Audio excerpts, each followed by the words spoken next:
Ayaw paawat sa pagpapakilig ang mag-love team na sina Charo Santos at Jaime Fabregas. Tukso nga ng mga fans.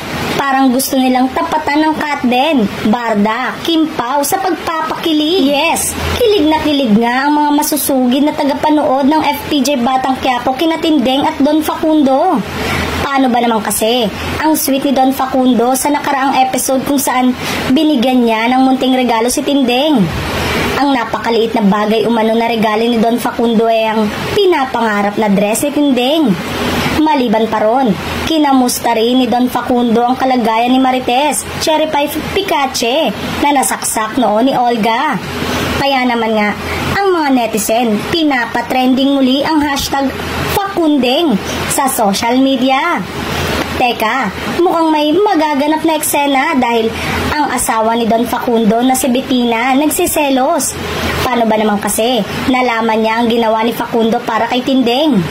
Akala nga ng mga manonood, hindi niya mahal si Facundo pero bakit ganun na lang ang kanyang selos? May iba namang nakaintindi sa sitwasyon niya na lalo at siya ang asawa. Kaaliw dahil invested talaga ang mga manonood sa Facundeng.